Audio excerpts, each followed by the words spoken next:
Stop eh, kasi hirap magbalat salita eh. Gusto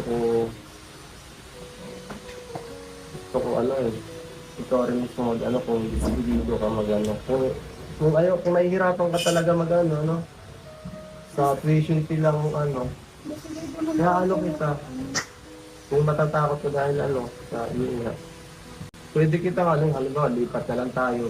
Yung kahit, ano daw, kahit medyo simpleng ano, course. Para kaya, kung medyo kaya-kayanin ko pa.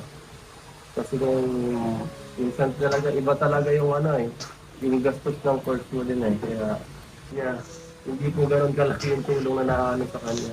Hindi balance yung ano eh, mataas nga po may views, pero yung mga taong sumusuporta at nagpapadala, dahil pa nung maliit na views yung ano, yung ano sa kanya eh. Kaya,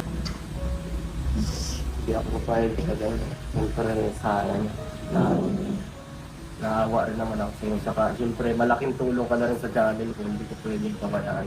Ka rin sa channel kung hindi ko pwedeng pabayaan. Kung gusto mo talaga yung course na yun, ang gusto ko sana kahit konting tulong sa ano sa family. Kasi hindi ko kakayanin talaga i-shoulder lahat. Naintindihan ko lang po kasi hindi lang naman po ako nag-iisang tulungan. Madami pong nangailangan din ng tulong na kuya. Siyempre, naintindihan ko naman din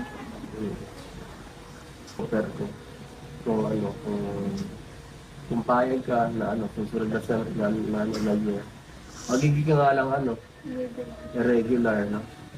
Pero at least, dire-diretso. Pwede ka mag ano, accountant, or ano, or iba pa. Kung anong possible na ano, hindi pa naman yan eh.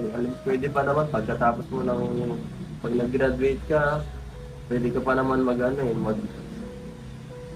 kung gusto mo mag-nursing at magkatrabaho ka, pwede mo pang pag-aralan ulit pag nagkatrabaho ka eh.